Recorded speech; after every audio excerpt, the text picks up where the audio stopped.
안녕하십니까? 오늘 말씀의 제목은 너는 말씀을 전파하라입니다. 요절 말씀은 디모데후서 4장 2절입니다. 요절 말씀을 한 목소리로 읽어보시겠습니다. 시작. 너는 말씀을 전파하라. 때를 얻든지 못 얻든지 항상 힘쓰라.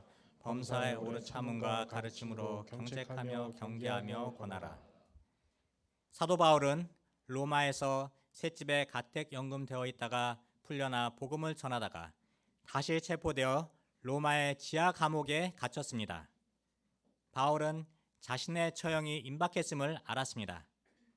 디모데후서는 이런 상황에서 사랑하는 영적 아들인 디모데에게 보낸 사적인 편지이면서 동시에 교회에 보내는 유언과 같은 편지입니다.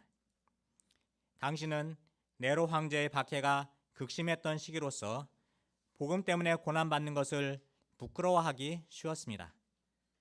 오늘날도 말씀을 전파하기가 쉽지 않습니다. 말씀을 들으려는 사람을 만나는 것도 어렵습니다. 그래서 말씀 전파에 열정이 식고 복음 전파에 대한 회의적인 생각이 들기 쉽습니다.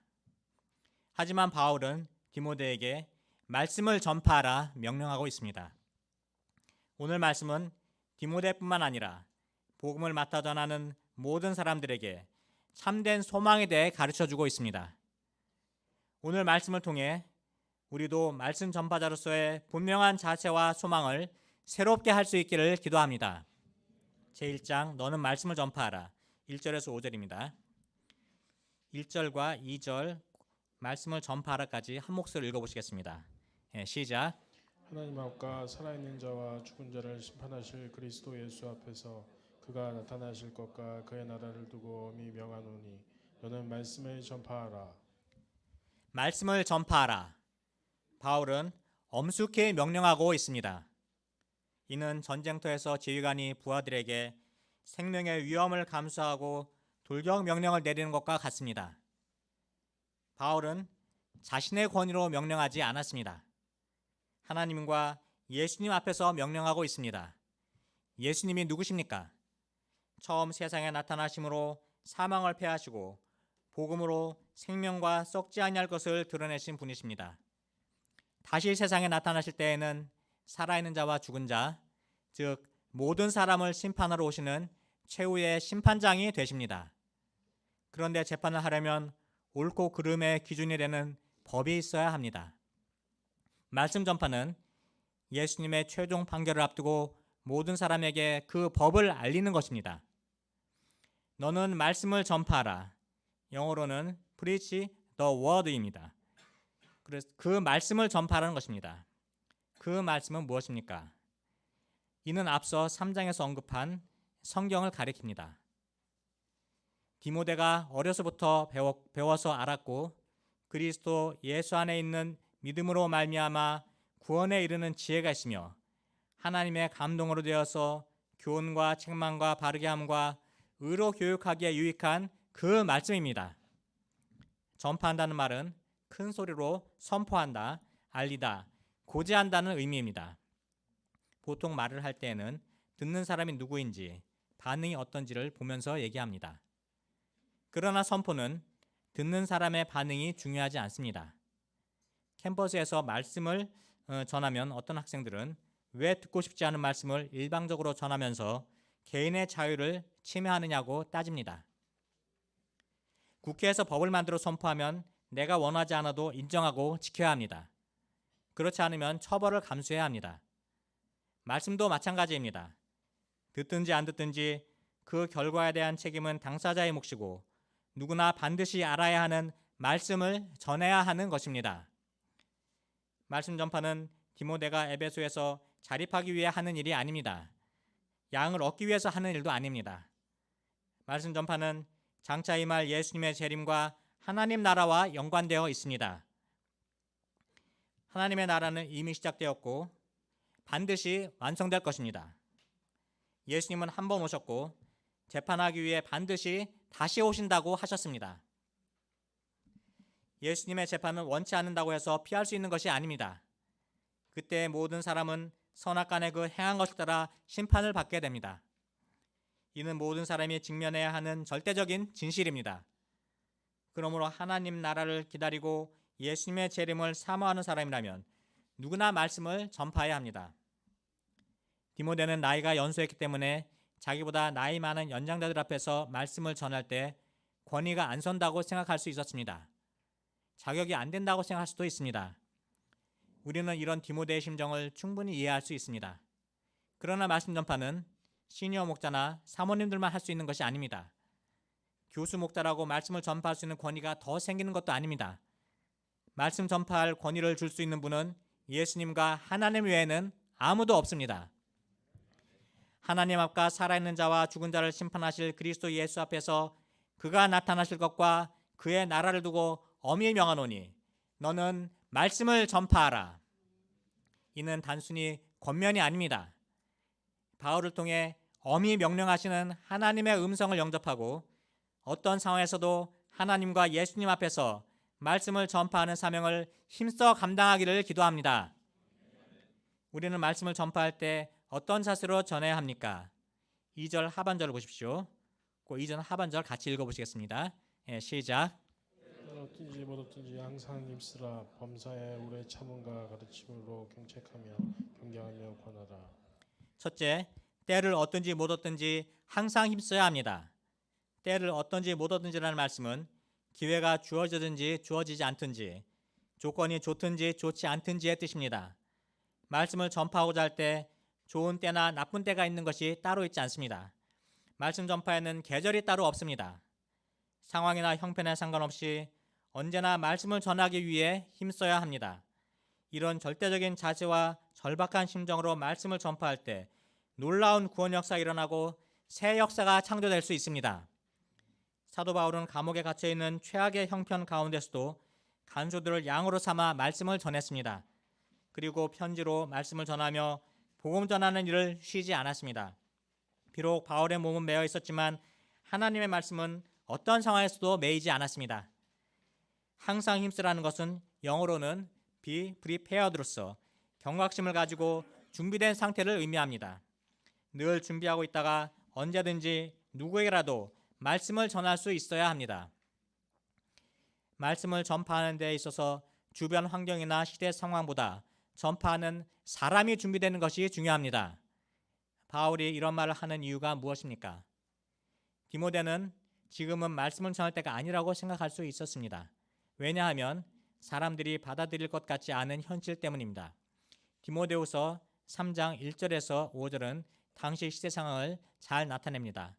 너는 이것을 알라. 말세에 고통한 때가 이르러 사람들이 자기를 사랑하며 돈을 사랑하며 자랑하며 교만하며 비방하며 부모를 거역하며 감사하지 아니하며 거룩하지 아니하며 무정하며 원통만 풀지 아니하며 모함하며 절제하지 못하며 사나우며 선한 것을 좋아하지 아니하며 배신하며 조급하며 자만하며 쾌락을 사랑하기를 하나님 사랑보다 더하며 경건의 모양이 있으나 경건의 능력을 부인하니 이 같은 자들에게서 내가 돌아서라.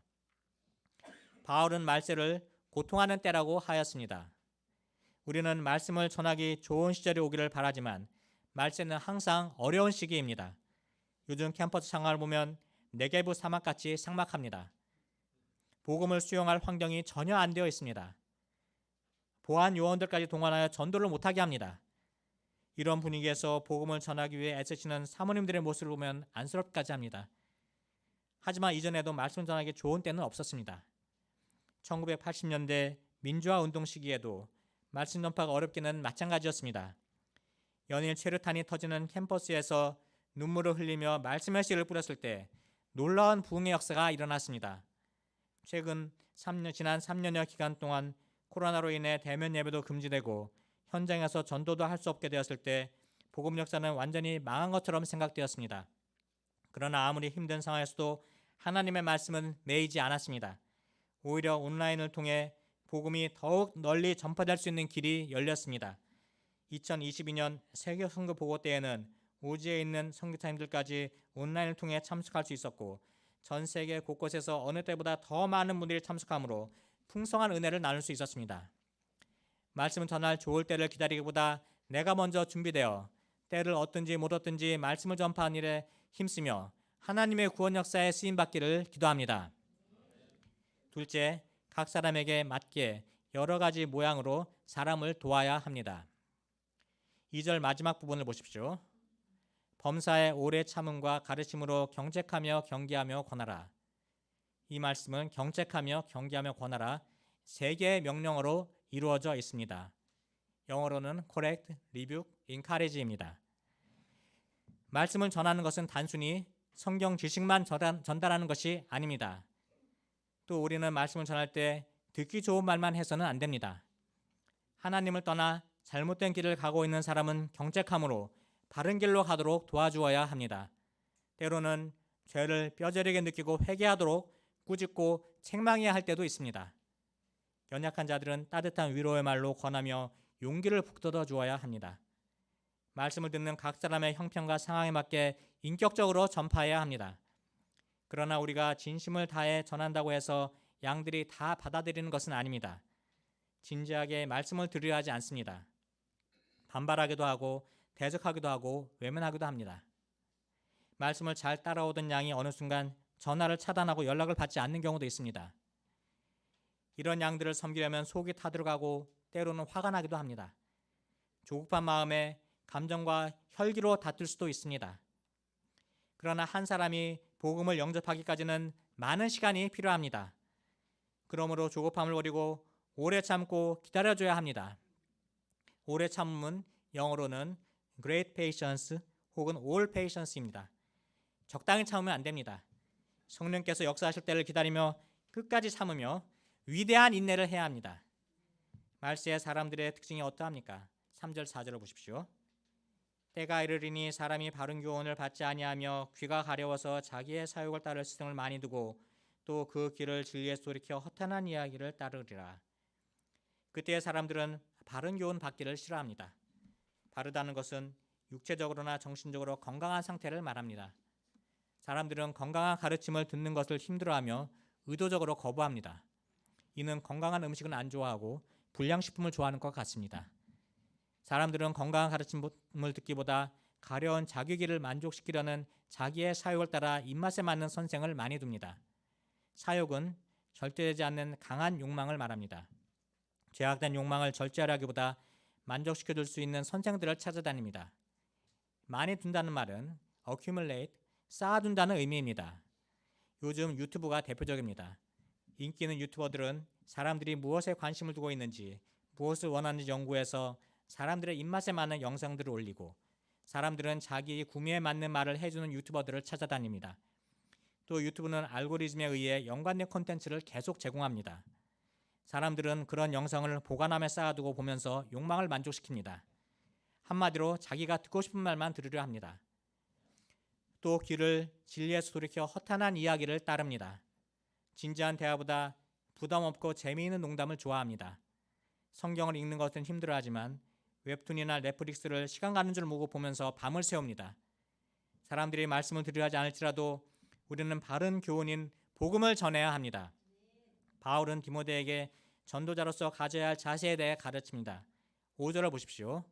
5절 말씀을 같이 읽어보겠습니다. 시작. 너는 모든 일에 신중하여 고난을 받으며 전도자의 일을 하며 내 직무를 다하라. 첫째, 모든 일에 신중해야 합니다. 신중하다는 말은 절제하면서 균형을 잃지 않으며 어떤 상황에서도 맑은 정신으로 깨어있으란 말입니다. 오늘날은 선과 악, 의와 죄의 경계가 모호한 시대입니다. 과거에는 그나마 도덕적, 윤리적인 선이 있었는데 지금은 그 선을 너무 쉽게 넘고 죄를 짓습니다. 말씀 전파자는 이런 시대의 영향을 받아 영적으로 무뎌지면 안 됩니다. 말씀에 기초한 분명한 영적 가치관을 가져야 합니다. 둘째, 고난을 받을 각오를 해야 합니다. 고난을 받는다는 것은 어려움을 만날 때 담대하게 견디는 것입니다. 바른 교훈을 받지 않으려는 시대에 말씀을 전하며 한 사람을 도우려면 얼마나 많은 고난이 있겠습니까? 하지만 그렇다고 피하거나 포기하면 안 됩니다. 믿음으로 견뎌야 합니다. 견디는 것도 큰 믿음입니다. 셋째, 전도자의 일을 하며 직무를 다해야 합니다. 공동 번역에는 복음 전하는 일에 힘을 다하여 그대의 사명을 완수하시오 라고 하였습니다. 전도자는 바른 복음을 전하는 일에 힘을 다해야 합니다. 다른 사람들의 가려운 귀만 긁어주며 듣기 좋은 말만 해서는 안 됩니다. 예수님은 떡을 얻기 위해 나온 무리들에게 영생의 양식인 예수님을 바라보도록 도와주셨습니다. 병고침을 얻기 원하는 무리들에게 죄사함의 복음을 선포하셨습니다. 현실 문제를 해결받기 위해 몰려드는 무리들에게 회개의 메시지를 전하며 천국 소망을 심으셨습니다. 오늘날은 모든 사람들이 자기 일로 바쁘게 살아갑니다. 학생들은 과제를 완성하여 제출해야 하고 직장에서는 프로젝트를 완수해야 합니다. 전도자들에게 있어서 뒤로 미룰 수 없는 가장 중요한 과제는 복음을 전하는 것입니다. 바쁜 시대에 할 일이 많지만 복음 증거자의 사명을 무엇보다 우선적으로 감당하며 전도자의 직무를 완수하기를 기도합니다. 제2장 싸우고 마치고 지켰으니 6절에서 22절입니다. 6절은 이 서신의 결론으로서 바울의 마지막 유언으로도 불립니다. 바울은 이제 머지않아 로마 정부에 의해 참수당하게 될 것을 알았습니다. 일생을 하나님의 말씀을 전파하는 일에 헌신하는 삶을 살았던 대사도가 로마의 감옥에서 무력하게 죽음으로 인생을 마무리할 것을 생각하면 너무나 허무하고 마음이 아픕니다. 그러나 바울은 조금도 두려워하거나 슬퍼하지 않았습니다. 오히려 자신의 삶의 간증을 통해 디모데가 전도자의 직무를 완성할 수 있도록 격려하고 있습니다. 바울은 전도자로서 지금까지 어떤 삶을 살았습니까? 6절을 보십시오. 전제와 같이 내가 벌써 부어지고 나의 떠날 시각이 가까웠도다. 첫째, 전제와 같이 내가 벌써 부어지고. 전제는 부어드리는 제물을 의미합니다. 하나님께 제물을 태워서 드릴 때 제물의 피는 제사장이 먹지 못하고 그릇에 모았다가 마지막으로 제단 아래 전부 부어드렸습니다. 바울은 자신이 흘릴 순교의 피를 하나님의 제단에 마지막으로 부어드리는 제사로 보았습니다. 사도 바울은 다메섹 도상에서 예수님을 만난 후 그에게 있는 시간과 물질과 재능과 모든 것을 하나님께 산 제사로 드렸습니다. 그리고 이제 그의 생명의 마지막 피 한 방울까지도 하나님의 제단에 부어드림으로 인생 전체를 하나님께 드리고자 하였습니다. 이는 예수님이 십자가에 달려 모든 물과 피를 다 쏟으심으로 구원 역사를 완성하신 것을 연상하게 합니다. 인생의 마지막 순간까지 믿음이 흔들리지 않고 전도자의 직무에 전부 쏟아부을 수 있었다는 것이 바울에게는 무엇보다도 큰 은혜로 여겨졌습니다. 둘째, 나의 떠날 시각이 가까웠도다. 떠난다는 말은 원어적으로는 정박장에 매여 있는 배를 풀 때 사용하는 단어로서 풀려난다는 의미가 있습니다. 이는 바울이 감옥에서 세상으로 풀려나기를 바란 것이 아닙니다. 세상에서 풀려나 주님 계신 곳으로 가는 것을 의미합니다. 바울은 자신의 죽음을 이 땅에서 하나님 나라로 가는 새로운 여정으로 보았습니다. 바울에게 있어서 죽음은 잠시 이별의 아픔이 있지만 더 기쁜 만남을 위해 주님 계신 곳으로 가는 새로운 출발입니다. 그러기에 바울은 현재 슬픔보다 기대와 희망으로 가득 차 있습니다. 7절을 보십시오. 7절 말씀도 같이 읽어보시겠습니다. 시작. 나는 선한 싸움을 싸우고 나의 달려갈 길을 마치고 믿음을 지켰으니. 이 말씀은 바울의 과거의 삶을 한마디로 요약하고 있습니다. 로마 공화국 말기에 유명한 정치인이자 장군인 율리우스 카이사르는 기원전 47년 폰투스의 파르나케스 2세와의 전쟁에서 승리한 직후 로마 시민과 원로원에 보낸 승전보에 이렇게 썼습니다. 왔노라 보았노라 이겼노라. 그러나 바울은 말합니다. 싸웠노라 마쳤노라 지켰노라. 이는 일생 믿음의 싸움을 싸워 승리한 바울의 승리의 고백입니다. 바울은 예수 그리스도의 좋은 군사로서 믿음의 선한 싸움을 싸웠습니다. 그는 죄와 사탄과 끊임없이 영적 싸움을 싸웠습니다. 이는 하나님의 영광을 위한 거룩하고도 고귀한 싸움이었습니다. 그는 하나님이 맡기신 사명을 위해 자기 생명을 조금도 아까워하지 않았습니다. 바울은 달려갈 길을 마쳤습니다. 그는 믿음의 경주에서 꼬린 지점까지 쉬지 않고 전 구간을 완주하였습니다. 그는 자신에게 주어진 사명을 끝까지 완수하였습니다. 그는 어떤 유혹이나 핍박이 있어도 결코 물러서거나 타협하지 않고 끝까지 믿음의 중심을 지켰습니다. 그는 이런 삶을 산 자신에게 의의 면류관이 예비되어 있음을 확신하였습니다. 8절을 보십시오. 8절 말씀 같이 읽어보시겠습니다. 시작. 이제 후로는 나를 위하여 의의 면류관이 예비되었으므로 죽어 들어오신 재판장이 그날에 내게 주실 것이며 내게만 아니라 주의 나타나심을 사모하는 모든 자에게 두니라. 바울은 마지막 날 의로우신 재판장이신 하나님께서 씌워주실 영광의 면류관을 바라볼 때 죽음 앞에서도 슬퍼하고 절망하기보다 소망에 불탔습니다. 그의 모습은 힘들고 치열했던 싸움을 마치고 이제는 승리의 면류관을 쓰기 위해 하나님 나라로 입성하는 개선장군과 같았습니다. 이 면류관은 바울뿐만 아니라 주의 나타나심을 사모하는 모든 자에게 주어집니다. 이는 바울과 같은 부르심을 가지고 같은 직무를 감당하고 있는 디모데의 미래이고 오늘날 전도자로 살아가는 충성스러운 신자들의 미래이기도 합니다. 하나님께서 우리에게 승리의 면류관을 씌워주실 그날을 소망하며 믿음의 선한 싸움을 싸우며 사명에 충성하는 삶을 살기를 기도합니다. 이 시대에 말씀 맡은 자로서 때를 어떤지 못 어떤지 항상 말씀을 전파하며 전도자의 작물을 힘써 감당하기를 기도합니다. 9절을 보십시오. 바울은 디모데가 속히 오기를 간절히 바라고 있습니다. 대만은 데살로니가 출신으로 바울이 옥중 서신을 기록할 때만 해도 바울을 도왔던 자인데 세상을 사랑하여 바울을 버리고 고향으로 가버렸습니다. 그레스게와 디도는 주님의 일을 위해 각각 갈라디아와 달마디아로 갔습니다. 두기고는 에베소로 보냈습니다. 현재 누가만 바울 곁에서 고독한 병상 생활을 도와주고 있었습니다. 바울은 지금까지 디모데를 위로하며 격려했습니다.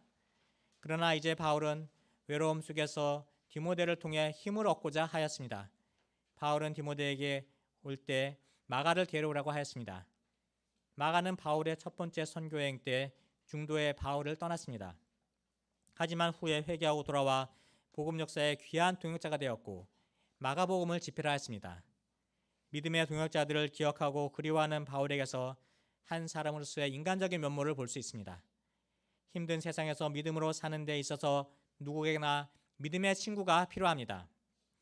옆에 있는 믿음의 동역자들을 소중히 여기고 서로 위로하고 격려하며 천국에 이르는 그날까지 믿음의 길을 끝까지 갈 수 있기를 기도합니다. 13절에서 15절을 보십시오. 바울은 디모데가 오는 길에 드로아에 있는 가보의 집에 두고 온 겉옷을 가져오라고 하였습니다. 이는 옥중에서 추운 겨울을 견디기 위함이었습니다. 또 가죽 종이에 쓴 책을 가져오라고 하였습니다. 아마도 구약 성경일 것으로 생각됩니다. 그는 옥중에서 순교를 앞둔 시점에도 성경 읽기를 쉬지 않았습니다. 그리고 복음 역사를 방해하며 해를 많이 끼친 구리 세공업자 알렉산더를 주의하라고 합니다. 바울은 주께서 그 행한 대로 그에게 갚으실 것을 믿고 주께 맡겼습니다. 16절을 보십시오. 바울이 첫 재판을 받을 때 곁에서 변호해 줄 사람이 하나도 없고 다 그를 버렸지만 바울은 그들에게 허물을 돌리기를 원하지 않았습니다. 바울의 내면에는 예수님의 십자가의 용서의 사랑이 열매로 맺혀져 있었습니다. 17, 18절을 보십시오. 17, 18절 말씀은 같이 읽어보겠습니다. 시작. 힘을 주시면 나를 말미암아 선포된 말씀이 온전히 전파되어 모든 이방인이 듣게 하려 하심이니 내가 사자의 입에서 건짐을 받았느니라. 주께서 나를 모든 악한 일에서 건져내시고 또 그의 천국에 들어가도록 구원하시리니 그의 영광이 세세 무궁토록 있을지어다. 아멘. 바울이 끝까지 말씀 전파자의 길을 갈 수 있었던 이유는 주님께서 바울과 함께 하시면서 힘을 주셨기 때문입니다. 하나님은 바울과 함께 하셔서 그를 사자 입에서 건져주셨습니다. 사자 입은 극심한 고난이나 위기의 순간을 말합니다. 사람들은 여러 번 그를 돌로 쳐서 죽이려고 하였습니다. 배를 타고 가다 거친 풍랑을 만나 배가 파손하여 죽을 고비를 넘기기도 하였고 멜리데 섬에서는 뱀에게 물리기도 하였습니다. 그러나 예수님은 그와 함께 하심으로 모든 고난에서 지켜주셨습니다. 이는 하나님의 말씀이 온전히 전파되어 모든 이방인이 듣게 하려 하심이었습니다. 주님은 바울을 모든 악한 일에서 건져내셨습니다. 로마 황제는 그를 처형할지라도 주님은 그를 천국으로 인도하십니다. 이 땅에서의 그의 삶은 죽음으로 끝나는 것처럼 보이지만 그는 천국으로 가서 새 삶을 시작할 것입니다. 그의 앞에는 천국문이 활짝 열려 있습니다. 영광스러운 미래가 그를 기다리고 있습니다. 하나님은 오늘날에도 사명을 감당하는 자와 늘 함께 하시며 어떤 위협에서도 보호해 주시고 살려 주십니다. 우리가 이 하나님을 믿고 장차 우리 앞에 펼쳐질 영광스러운 하나님의 나라를 소망하며 성경 선생이요 전도자의 사명을 힘써 감당하는 삶을 살기를 기도합니다. 19절에서 22절을 보십시오. 바울은 전도 여행 중 헌신적으로 협조한 브리스가와 아굴라 부부와 오네시보로를 잊지 않고 문안했습니다. 바울은 세계 선교라는 큰 일을 하면서도 동역자 한 사람 한 사람을 기억하고 따뜻한 관심과 사랑을 보였습니다. 바울은 죽음의 순간까지도 양들을 살피며 문안함으로 편지를 마무리하고 있습니다. 오늘 말씀은 제가 오래전 가대 개척역사를 시작하던 초창기 때 요절로 붙들었던 말씀입니다. 때를 어떤지 못 얻든지 말씀을 전파하라는 말씀에 순종하여 매주 한 번씩 병원 진료 후 가대 캠퍼스를 신방하여 사람들이 듣든지 안 듣든지 말씀을 전하며 캠퍼스에 기도를 심었습니다. 그런데 캠퍼스 환경이 점점 힘들어지면서 복음 전파에 대한 열정이 식고 병원을 경희대 가까이로 이전한 후에는 가대 캠퍼스에 나가는 것이 힘들게 느껴졌습니다. 그리고 이제는 캠퍼스 학생에게 다가가서 말씀을 전하기에는 내가 너무 나이가 많아 힘들다는 생각이 들었습니다. 작년에는 코로나 거리두기도 풀리고 나이의 앞자리 숫자가 바뀌기 전에 조금이라도 젊을 때 전도에 힘써야겠다는 생각으로 디모데후서 4장 5절 그러나 너는 모든 일에 신중하여 고난을 받으며 전도자 일을 하며 내 직무를 다하라 말씀을 요절로 붙들었습니다. 몇 번 해경동역자와 함께 경희대 캠퍼스에 올라가 봤지만 말씀을 들으려 하지 않는 양들에게 말씀 전하는 것이 쉽지 않았습니다. 그래서 다른 여러 가지 바쁜 일들을 핑계로 캠퍼스에 올라간 일을 뒤로 미루다 보니 캠퍼스에 거의 올라가지 못했습니다. 그런데 항암 치료를 2번씩 받으시고 건강도 안 좋으신데 날마다 새벽 기도를 드리시며 병상에서도 온라인으로 선교사들을 말씀으로 섬기시며 온 힘을 다해 말씀과 기도의 삶을 감당하시는 서제임스 목사님을 보면서 큰 은혜를 받았습니다. 그리고 조금만 힘들어도 상황 탓, 나이 탓, 건강 탓하며 전도자의 사명을 뒤로 미루고 있던 현실을 했던 것을 회개하였습니다. 그리고 올해에는 부담 없고 실현 가능한 말씀을 요절로 잡고자 했던 마음을 회개하고 디모데후서 4장 5절 말씀을 다시 붙들었습니다. 캠퍼스에 올라가 말씀 전하는 것이 고난처럼 느껴지지만 때를 얻든지 못 얻든지 말씀 전파 사명에 힘쓰는 하나가 되기를 기도합니다. 결론적으로 바울은 로마 감옥에서 참수를 앞두고 있었지만 조금도 슬퍼하거나 힘들어하지 않았습니다. 오히려 의의 길을 마치고 의로우신 재판장 앞에서 의의 면류관을 받을 소망으로 충만하였습니다. 그리고 디모데에게 말씀을 전파하라 명령하고 있습니다. 말씀 전파는 하나님과 예수님 앞에서 하는 것이고 하나님이 주신 의로운 길을 걷는 것입니다. 하나님은 우리를 이 시대 캠퍼스 목사요 성경 선생으로 세우셨습니다. 그리고 준엄하게 명령하십니다. 너는 말씀을 전파하라. 때를 얻든지 못 얻든지 항상 힘쓰라. 저희가 말세의 시대에 사람들이 듣든지 안 듣든지 예수님께서 주신 권위에 의지하여 복음 전파 사명에 힘쓰기를 기도합니다. 장차 하나님께서 주실 의의 면류관을 소망함으로 이 땅에서 고난을 감당하며 전도자의 사명에 충성하는 한 해가 되기를 기도합니다. 기도하겠습니다. 감사하신 주 하나님 아버지, 말씀 전파가 힘들어지고 있는 이 시대에 자격 없는 저희에게 하나님의 말씀을 맡겨주시고 복음 전파자의 사명을 감당해 하시니 감사합니다. 저희가 좋은 때가 오기를 기다리기보다 먼저 말씀의 종으로 준비되게 하시고 때를 어떤지 못 얻든지 말씀 전하기에 힘쓰며 전도자의 직무를 감당하기를 기도합니다. 나와 늘 함께 하시며 지켜주시는 하나님을 통해 힘을 덧입고 믿음의 선한 싸움을 감당하게 하시고 장차 의로우신 재판장 되시는 하나님께서 씌워주실 의의 면류관을 소망하며 믿음의 길을 끝까지 달려갈 수 있기를 기도합니다. 예수 그리스도 이름으로 기도합니다. 아멘.